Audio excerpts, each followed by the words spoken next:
Hi, I'm Spencer Harte, and this is Heart to Heart. I'm so excited to introduce you to my first ever guest, a very special guest, voice actor Andrew Russell. Yeah! Woohoo! The crowd goes wild. Welcome to Heart, Andrew. Hey, thank you for having me. I really appreciate it. It's nice to see you. Andrew is an incredible voice actor. He voices the blue hair, guitar playing superhero Luca Convent on the hit TV show Miraculous Tales of Ladybug and Cat Noir. Yeah! Luke is the best. He's my favorite character. Hey, there you go. You got the shirt on. Way to go. I didn't prepare. Wait, no, I do have this hat. Look at this hat. It's a miraculous ladybug culture fly hat, but I have headphones on so I can't wear it. It'll mess up my hair. Yeah, That's okay. Thank you for having me on your show. I really appreciate it, Spencer. no problemo. I'm Hey, excited to have you. I'm super. Oh, speaking of, wait. First of all, everybody should know that Spencer has been a really awesome person in my life thus far, and made me this awesome pin. I don't know if you guys can see that. There it is. It's a little Luca pin. Wait, hold on. It'll clear up there. It's a little Luca pin. You see that? And I keep this pin close to my side, right over here. I have a little Luca shrine with little trinkets that people have given me over the years of my favorite things, and that's one of them, and I keep it close by. That's so awesome. Yeah, I love it. If you haven't seen the show, if you haven't seen the show yet, you're really missing out. It got everything: a love square, superheroes, villains, music, a lot of emotional highs and lows. It really got all. Can you tell a little bit about the show and character that you A play? absolutely. So, Miraculous Ladybug is an amazing show that has brought so much life and joy to so many people around the world. It follows the adventure of Ladybug and Cat Noir, and the character that I play, his name is Luca Cofain, and he is actually, he's also holds a miraculous called Viperian, and basically what happens in the show is you see Marinette and you see Cat Noir or Adrian go through all their adventures, and they have a bunch of friends and sidekicks and all kinds of people. And Luca is one of those people. He's one of the close friends of both Marinette and Adrian. And I've been in the show for 4 years now.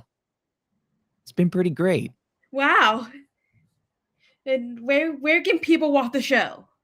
They can watch it all over the place, really. They can watch it on YouTube, on Netflix. I'm sure it's on Disney somewhere floating around. They can find it all over the internet. Just take a look and search around on your favorite uh, way to consume videos and media. Season 4 had ended. It should with such a cliffhanger. Are you I working know. on it now? Are you Am working I on work? season 5? Oh, I am working on season 5, and it's. I gotta tell you, I was blown away by what they did at the end of season 4. It was really, really cool, and there was a lot of like mystery and things happening around what happens with my character Luca and what he knows and what other people don't know without giving anything away. And really, I'm looking forward to seeing in season 5 if we develop that at all and like what happens next, because there's so much potential of what's going to happen. I am so excited to share with you guys. Can you give us a little teaser what's gonna happen? Maybe this is for the hardcore Miraculous Ladybug fans. Maybe the cucumber will remake an appearance.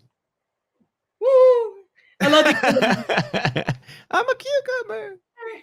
Look, look at the cucumber! Hey, you nailed that. That was a great impression. I know you're in a game called Genshin Impact. It's a really popular video game right now. I'm playing it too. Are you working on anything else right now?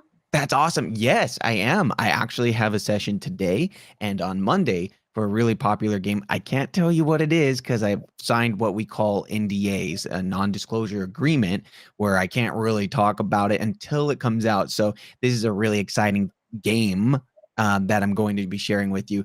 But I will tell you, it's kind of like in the world of like Genshin Impact. I loved working on Genshin Impact. I actually played a bunch of characters over a variety of different sessions for that game. You can find me all throughout the world. I actually got to voice the character. His name is Yosurf, which is this little boy's lost dad, and it was really funny because I stream games on Twitch sometimes, and when I first started playing Genshin Impact, I found the little boy in the game, and I didn't know that I was going to play his dad. And I started going on an adventure, and in this adventure, you find these journals, right?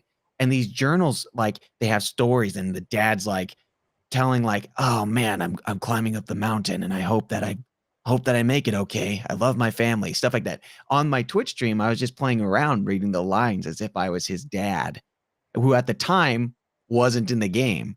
And then when I got cast into the game, I went into the session, and the casting director and the director said, "You're gonna be playing Yosurf, who's the Lost Boy's dad." And I was like, "Did I will this into existence? What happened?" It was amazing. So I had a great time doing Genshin Impact. That was a lot of fun. Do you like voicing animated shows or video games more? That's a tough question because I really enjoy animation for a lot of the high energy, over the top, like really fun charactery sort of work.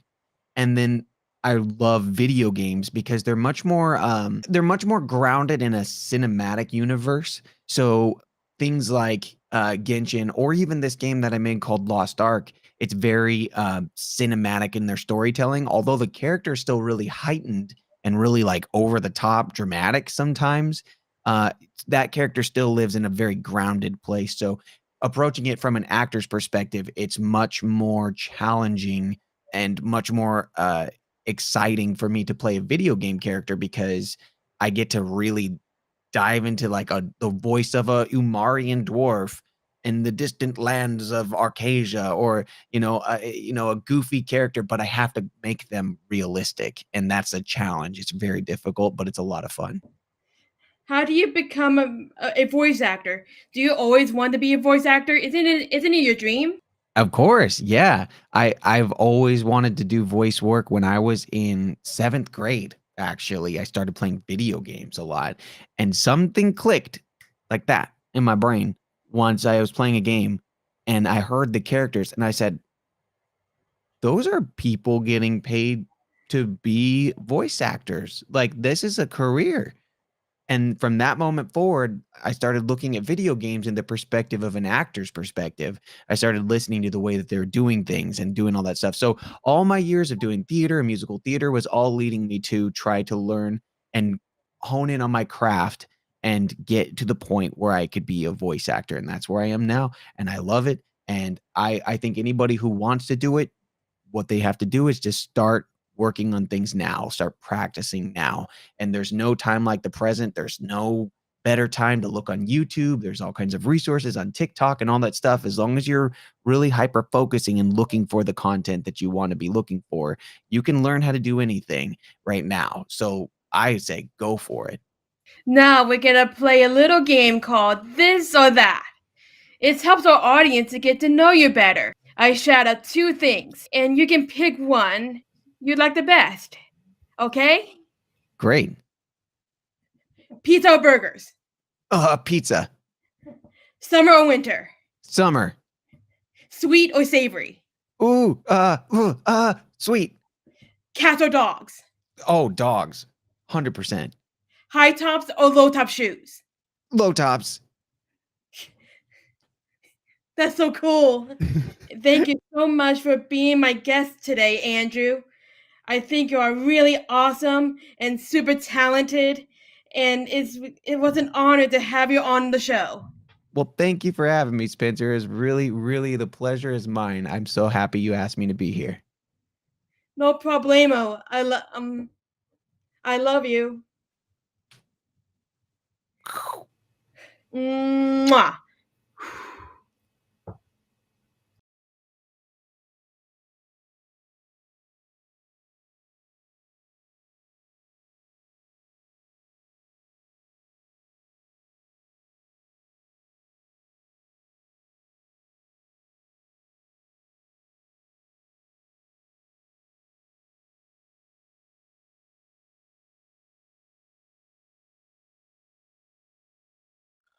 Hi, my name is Chris Tenney. I am an actor and stand-up comic. I've been in dozens of commercials, a few films, and I've performed at a few comedy clubs in Southern California. Oh, and I am also autistic. Now, I love going to professional car shows because, in addition to seeing all the new models before they hit the showroom floor, there's also the concept cars you don't get to see anywhere else. And those are some real nice ones. But I also like going to the amateur ones where they bring their pristine classics or their rat rods or even sometimes their scratch-built customs. But either way, I get to see under their hoods, talk to some of the owners, and I'd like to take you on a little tour of some footage I shot the last time I was there. Okay, here's the first car and one of our regulars, a 1972 Datsun 240Z with a small block Chevy V8 in it. In addition to that, it's also got a little spoiler and funny little stickers like V8 inside or Hybrid 240Z, burns gasoline and rubber. Yeah, that's a good one. Oh, and it's also got a nice little roll cage.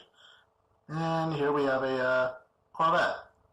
Not much to say about it. This one looks pretty stock, except for maybe the paint job. So we'll move on to the Trans Am next to it. Not much to say about that one, admittedly, but it's also got a very nice interior, and is also one of our regulars. Looks to be a 79 model, I think. Yeah, definitely a 79. And, let's see, Kathy's may or may not be a Dodgers fan, but either way, definitely a nice car. Possibly custom interior, too. And, of course, there's some funny little fuzzy dice there. Can't have a classic car without fuzzy dice. And next to that, we have a Ford Fairlane, Crown Victoria. Looks to be a resto mod, judging by the wheels and the steering wheel. So, but it looks absolutely gorgeous. Good old chrome and two-tone paint. Hard to go wrong with that look. Probably a 56 model, actually. Definitely 56. Oh, and of course we have one of those old Ford two-door sedans. Another resto mod by the looks of it. And there are these little side windows with some very tasteful etchings on them. Little flowers. I think those were aftermarket options in those days. Probably got them now. Still a gorgeous car regardless. And here we have a Mitsubishi Eclipse convertible. Not much to say about that. But the MG next to it, that's a beauty. And it may or may not be imported, which is weird because of and the National Rambler wagon. That's always nice. And of course there's another Crown Vic. Can't tell if it's a rat rod or if it's just a restoration in progress, though. Then we got to speak with the owner. But next to that, we have a very nice Malibu Super Sport convertible. Nice black color, white interior, or cream, I think. But yeah, definitely gorgeous. And of course, there's where I tried to film on the side, so sorry about that. On to the car next to it, we have a Studebaker. Probably a Hawk of some kind, but the hood is kind of throwing me off, so it might be something different entirely. Maybe a different year. I don't know. Definitely a Studebaker, though. I know that. And speaking of Studebaker, we have an Avanti next to it. Avantis were, there's a whole thing about them, but this model was built on a 2005 Ford Mustang chassis. And unfortunately, the company would go into bankruptcy a year later, just like its parent company, Studebaker. Shame, really. Beautiful cars. Oh, and here we have a 1957 Chevrolet Nomad. A station wagon version of the venerable 1957 Bel Air sedan and coupe, and convertible. I don't think many of the Nomads were made in comparison to the Bel Air. Can't remember. I'll have to look it up later. But either way, it looks mostly stock, save for the wheels and steering wheel. I think the engine might be stock too, but heavily modded. Oh, look, there's an aftermarket tachometer. Neat. And of course, fuzzy dice, because, as I mentioned earlier, can't have a classic without fuzzy dice. Oh, yeah, that's definitely a clean engine bay regardless. Oh, and another Nomad. This looks to be a panel wagon version. I'm like, but, yeah, definitely a panel wagon version. Guy's probably a rod, drag racer. Oh, and of course, there's some really nice zoomies coming out the bottom, near the back tires. Absolute beauty. Gorgeous cream color, too. Can't tell if the panel van's a custom thing or not, but whatevs. Oh, and of course, we have a nice hot rod. Real beauty. Nice black. I don't remember much, but I talked with the owner. Real nice guy. Works at the VA, served in Nam. Real fun guy from what I could tell. I can't tell if he built it, can't remember if he built it recently or not, but, oh, there's a very lovely current gen Allenter. It's got that really nice Hellcat logo on the rear quarter. Oh, and of course there's a 1974 AMC AMX Javelin. Or was it AMC AMX Javelin? Either way, this thing still looks as stock as the day it rolled off the assembly line. So yeah, credit where it's due for the owner managing that. And of course it's a real nice car in its own right. And of course next to that, we have ourselves... Oh wow, that was a nice interior. Yeah. And of course, next to that, we have what looks to be a Restomod Camaro. Or at least I'm assuming it's Restomod, judging by the modern wheels and brake pads. But yeah, actually I'm pretty sure that's a Restomod. Real beauty. I can't tell what that shade of blue is though, but I like it. What does that mean, Restomod? Oh, Restomod is basically where you restore a car with a number of modern components. New brakes. Oh, and here we have here we have a Mustang Fastback. Most likely a regular Mustang, but it could be a GT350. But definitely a beauty either way. Got that nice bullet green, but it's not exactly the bullet Mustang. Not the right wheels. And it's got the Shelby stripes on it. Real beauty. Oh, and speaking of Shelby, it's got one or two stickers regarding him. Carroll Shelby.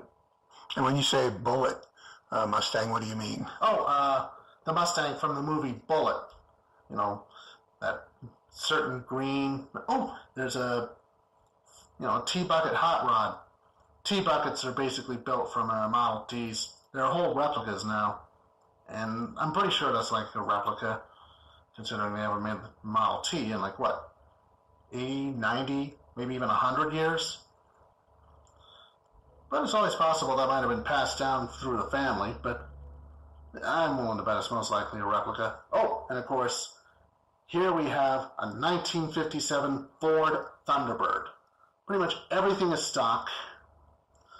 Not a single ounce of new stuff except for the interior, but even then, that's that's a factory color, at least according to the owner. I got to talk with him. He managed to do a good job with this one. Even the vintage radio and radio antenna works,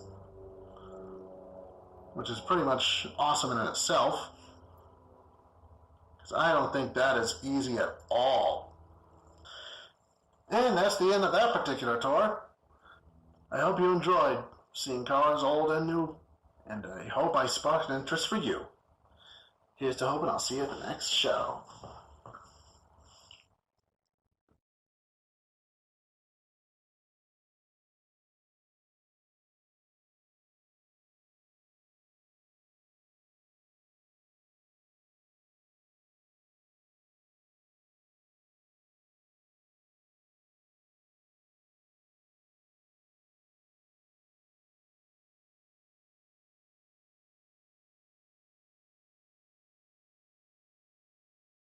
A lot of times girls and women on the spectrum hear this. That's, an area that I work in as well. And oftentimes, oh, you can't have autism, you're a girl. And again, that is just out of the diagnostic ratio of 4-to-1, with more boys than girls being diagnosed. Hey everyone, my name is Dr. Kerry Magro, professional speaker and author. I have autism and also have dysgraphia, and this is Stories from the Spectrum, and I am here with a very, very special guest. She's also a dear friend. Her name is Amy Graffino. And Amy, why don't you just tell us a little bit about yourself as we're kicking off today? Sure, Kerry. Hi, everyone. My name is Amy Gravino, as Kerry said, and I am a relationship coach in the Rutgers Center for Adult Autism Services and an autism sexuality advocate and professional public speaker. What are some things, and maybe like if you could give me like 4 or 5 things that you shouldn't say to somebody who's on the autism spectrum based on your experiences? Sure. So, there's been so many things that have been said to me over the years that I wish people would not say, and things I hear people say to autistic individuals, whether it's their child or their student, that, people oftentimes have their hearts in the right places, but their mouths are in the wrong places. And a lot of it, I think, ties into the expectations that we have or don't have for people on the spectrum. So, saying to someone, oh, you're so smart, I would never know that you had autism until you said something. That's something that's been said to me, and that's not helpful, because I'm harder on myself than anybody, of course, but it makes me feel like I should be able to do things that either I can't necessarily do or that I need to learn how to do, and then I feel frustrated that I can't do those things, and I feel afraid I'm going to let everybody down. Also, you're autistic, you're not capable of empathy. And that's something that was written about me as a child. It was written by a mental health professional, saying, Amy does not understand empathy, and has no sense of humor. And I was 9 years old when these things were written about me. I was 9. I was a child, and this person decided this about me. And I think that just speaks to a general theme of not making, proclamations at all about autistic people, because we tend to have this, preconceived idea that when somebody's diagnosed, if they're a child, for example, that's where they're always going to be, that autistic people can't grow and change. And that's not true. It's simply not true. So, and for many mental health professionals, they are informing parents' perceptions of their children. So you have to be very careful about saying these things, not just to an autistic child, but to their parents, to, anybody who is going to be shaped and informed by what you write. The team at the school that works with the child, the paraprofessionals and the speech pathologists and whoever else. You have to just be so careful. And again, I think that just speaks to an overarching theme. I see this with lots of adults talking about autistic people when they're in the room, as if they can't hear them. As Or if in they the can't room. Yeah. Or exactly. Well, And the whole idea about empathy, it's just some of the kids I work with and some of the adults who are close friends with me all on the spectrum are some of the most empathetic people I've ever met. So being able to be mindful of that, I think is really, really important. So Amy, so obviously you have a wide range of expertise in the world of autism. For parents, educators, and just our general society, what would be some books, some films maybe, that you would recommend to people to learn a little bit more about autism? Sure. So, when I think about, autism in any kind of media representation, I think, with films and TV, that there isn't any one movie or TV show that's really nailed it yet in terms of representing autism. We are starting to see a shift, I think, a little bit in some depictions. We have, as Kerry can tell you, Love on the Spectrum is coming out, the US version. It was originally in Australia. And what I like about that is that it is showing autistic people as they authentically are. This is, we know that there is an element of scripting to some reality TV shows, but autistic people are genuine people, I think, by and large. And so we're getting something that's very refreshing, and that is people representing themselves and being, who they are, barring any editing, shenanigans. But like The Bachelor. in terms of fictional, yeah, exactly.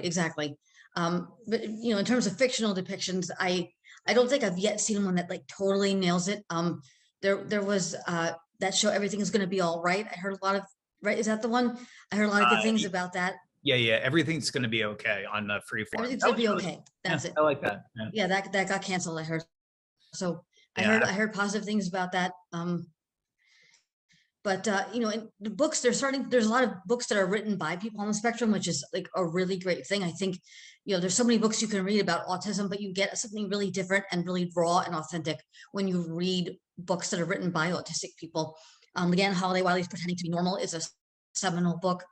It's absolutely outstanding. Temple Grandin, Thinking in Pictures, was one of the first, I think, that came out written by folks on the spectrum.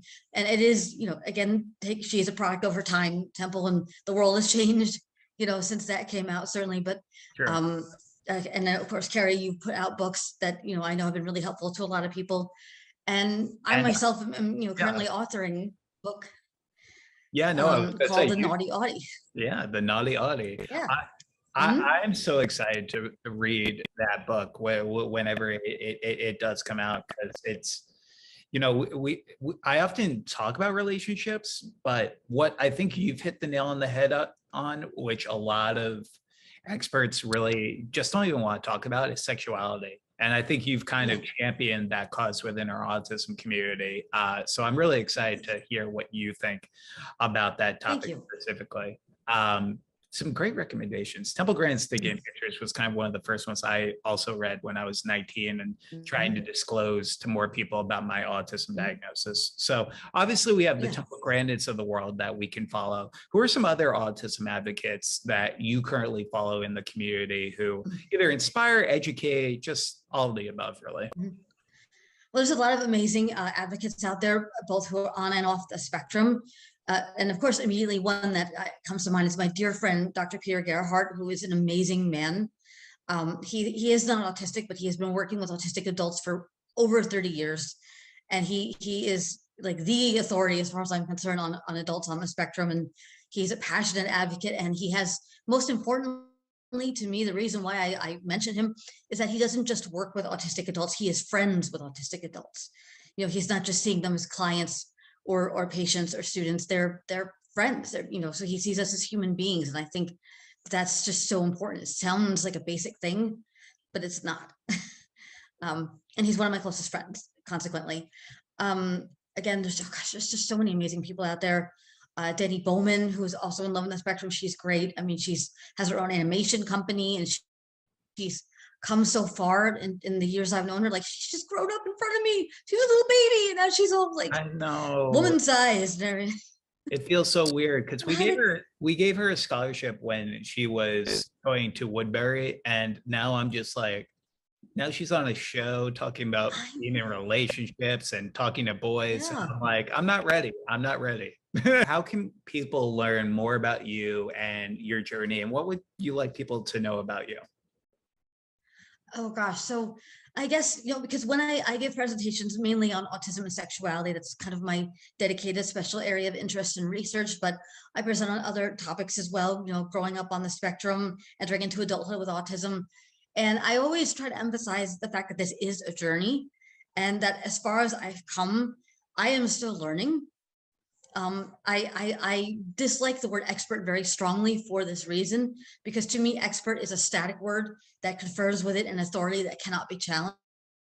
So I like the word specialist more, because we're learning so much all the time about sexuality. We're learning so much all the time about autism.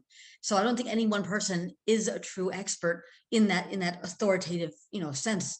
And so I don't have all the answers, and I want people to know that no one person does have all the answers.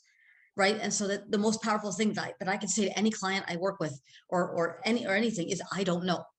I don't know the answer to that, but let's find out together. Right. That's what it's all about. It's about growing and learning together, and all of us being on a journey in this way. I love that. And to help those who are walking the path I was once on. So, yeah. Well, it's also very humbling when you can say, like, I don't know all the answers, and you don't pretend to know all the answers, because I know many experts in the community who really think of themselves in that way. And Oh, yeah. it's not doing justice for the community. And we like to talk about autism and authenticity a lot. Let's just make sure that we're trying to do that.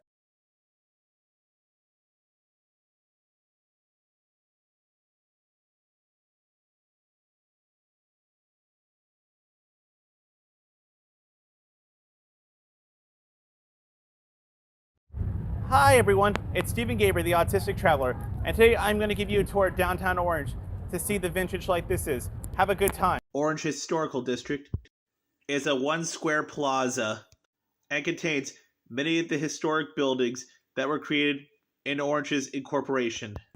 Orange is a vibrant commercial district that contains the original bank and oldest operation soda fountain. This historic district was placed on the National Register of Historic Districts in 1997 and is the largest National Register historical district in California. The city of Orange was incorporated in April 6, 1888 during the city reform area of urban planning. Orange dates back to 1869 when lawyers Andrew Chapman and Alfred Glassell accepted the land from Rancho Santiago de Santa Ana as legal fees. In the summer of 1871, Captain William Glassell drove a survey and called it Richland. Following this event, the Old Town District was found in this plaza. This town was originally called Richland and was changed to Orange in 1873. When they applied for a post office in the town, but discovered there was a town called Richland in Northern California. Legend has it that this town was named after during a poker game, but it was really based on promotional value. Oranges and other semi-crops were found in this town, which is probably why it got the name Orange. And they also were considering splitting this part into a separate part of Orange County, into 2 counties. Let me tell you why I'm visiting the antique shop so much, because it was my favorite highlight of the day. And I love seeing Robin Williams as the genie. You should buy that.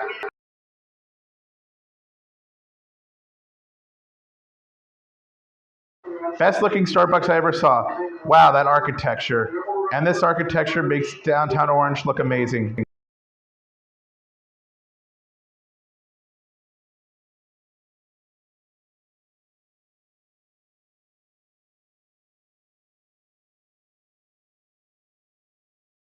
Welcome to downtown Orange.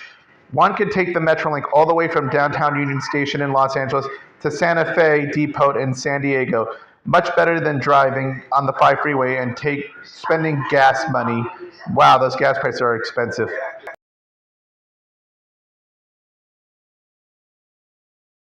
Wow, look at these antique cars. They're very nice old looking cars. Thank you for checking out the Orange Circle with me. I hope you had a good time. Oh look, a mariachi band trying to make money. Antique shops. Wow, this was better than I thought.